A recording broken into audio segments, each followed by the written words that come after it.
hello.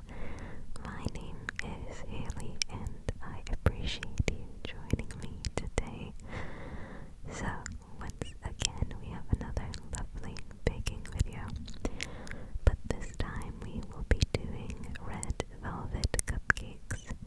And this dress was honestly one of my favorite ones so far that I've shown. And then I had my owl earrings on again today, which I think that they are the cutest things ever. So of course I have to show them. But since we are doing red velvet cupcakes, I figured it would be very fitting to do a line or theme of different red candles. So that's what we've got going on for mood setting today. This small candle I showed in my shopping haul recently, it's the campfire cocktail candle. It smells so good. But for today's recipe, I actually ended up using a reference from an online guide, but I, sort of tweaked and added to it just to let you know. But this candle right there, it was supposed to be really pretty for the mood, but it was being stupid and melting everywhere. That's what candles do, I get it, but so for the actual ingredients today, oh, I forgot to take out the cream cheese from the packaging, but you will want an 8-ounce block of the regular cream cheese. This is going to be for your cream cheese frosting. And then you'll also want some butter. Unsalted butter can be your choice. Whatever brand, I've got 2 of them there. And then you will also want 2 large eggs and some unsweetened cocoa powder. I have the Caratelli one here. And then you will also want some buttermilk. You can make your own by using either 2% or whole milk mixed with lemon juice. And then you want some flour as well as granulated sugar. I have in those 2 jars back there. And then you'll also want some apple cider vinegar. And before, I'm like, before you lose it. It's for the reaction with the buttermilk and the baking soda, so that you actually don't need the baking powder that I have shown there, but I was just in my baking mindset. And then you're gonna want some red food coloring. You preferably should choose gel. This stuff, I used so much of it, and you're going to see that like literally, and I'm in America, so that's probably red 40, and I made these for my friend, so if she doesn't have cancer by the time she's done eating these, I don't know, I think that she's gonna be radioactive at this point, but regardless, it's okay, it's a red food coloring, it's fine. And then that was baking soda over there and salt. And then you're also going to want whatever kind of cupcake liner. I just think that the red is fitting, so I enjoyed that. But we are going to get started with mixing and creaming our butter and sugar together. I, of course, as always, will have the recipe down below. It was from someone by the name, I believe, Brown-Eyed Baker. Though I will say, I unfortunately felt that even with the additional liquids and egg yolk that I do add into this recipe, it could still benefit from another cream of some kind, so maybe some Greek yogurt would be great to add into this.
So I think that was a good addition to the recipe.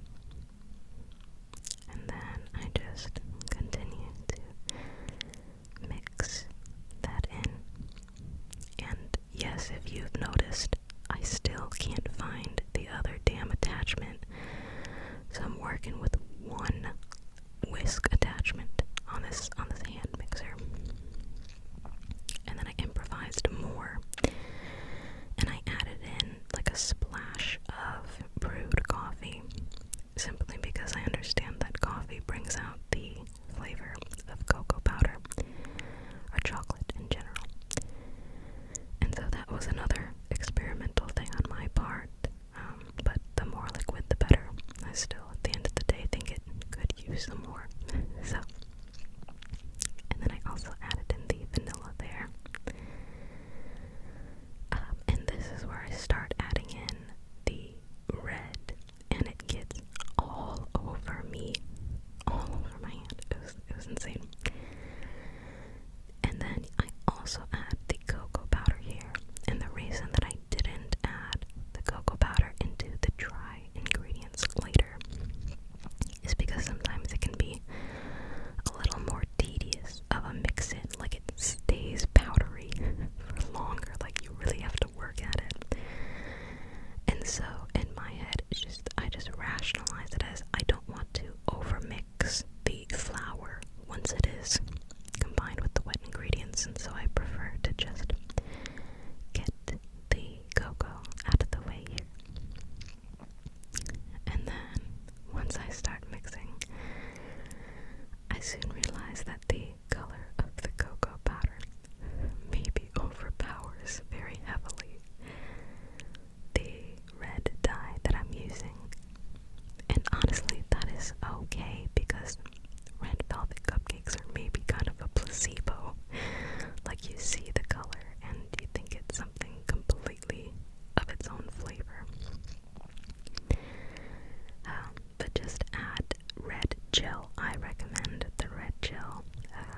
Maybe yours will turn out a little darker than mine did, but the flavor is there regardless, and that is what we're going for here.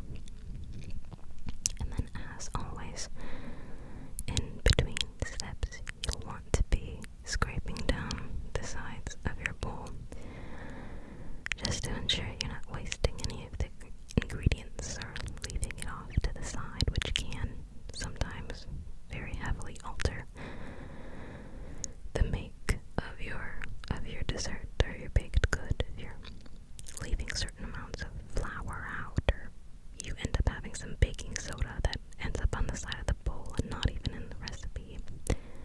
And look at that red dye.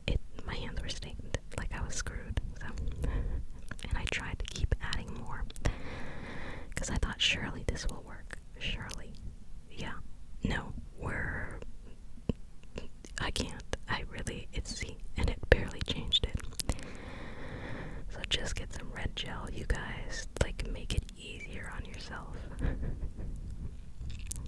And then we are going to add in the apple cider vinegar, and again, I think it was supposed to be 1 of those and a half. So I simply don't do the half because it had already overflowed, just to let you guys know. Like, if you're like, oh my gosh, that girl has added so much, it was because it was supposed to be 1 and a half. But then I mix that in as well. I feel like I'm talking so much today, you guys. Clearly I have so much to say about this red velvet experience to you guys.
sure it's incorporated until there's no more of the dry ingredient, and then there isn't like some large lumps. So a few lumps and bumps are okay, as I always mention, but I do believe that I go in again, could you believe it, with that damn red, because I was still thinking, like, come on, I can do better, but clearly, as we are going to see, I indeed do not really do better. I'll say it again, use some gel, make it easier for yourself, but the taste remains the same, and that's what we're going for. And with the rest of that food coloring, it's just my goal to fold it in slowly and gently so that I'm not, absolutely beating the batter again, and then that's going to end up resulting in more dense cupcakes and slightly drier as well.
once you have your whisk, just in case there's kind of a huge plume of powdered sugar. But we are just going to mix and mix now. And you can literally see my whisk bending, you guys. It is giving out without its friend. There's supposed to be two, and I am being irresponsible and only using one. But it gets the job done, so. But it is okay. The mixer will live to see another day, and I'm sure I can literally just order another attachment to it. I'm just lazy, so I just haven't yet. And I give the frosting a little bit of a taste. And I think at this point, oh my gosh, my jaw just cracked. I think at this point I'm just checking on the cupcakes because they are ready. And so I take out a toothpick to check them. And the toothpick comes out clean. But the thing is, I didn't want them to continue cooking in the baking pan. Although it's not that much, it'll still cook through. And I wanted these to be very soft and moist, and so I just opted to take them out while they were still hot so that they could cool off already. And I'm happy I made that choice because I think that it helped their texture a little bit.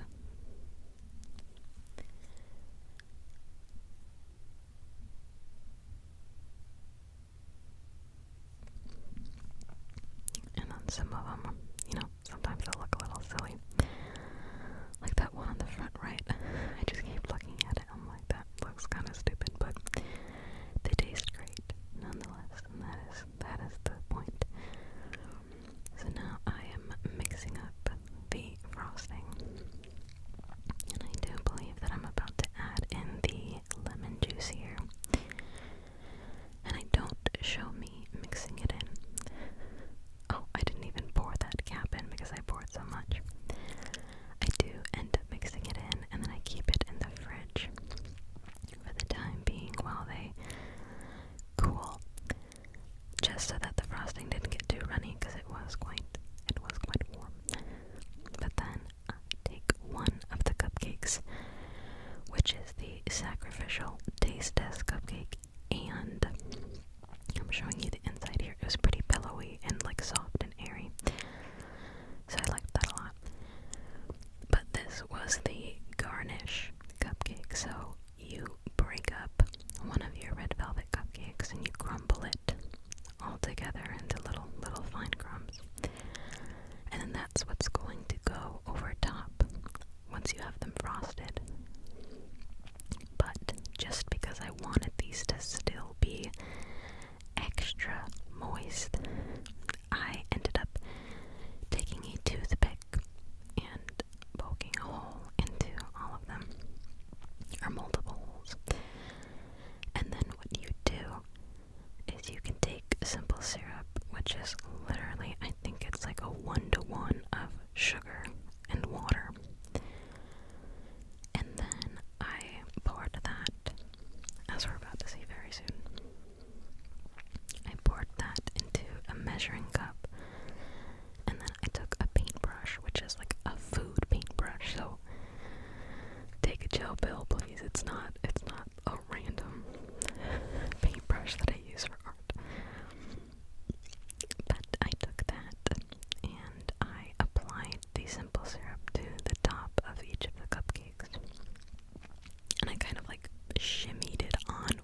shape.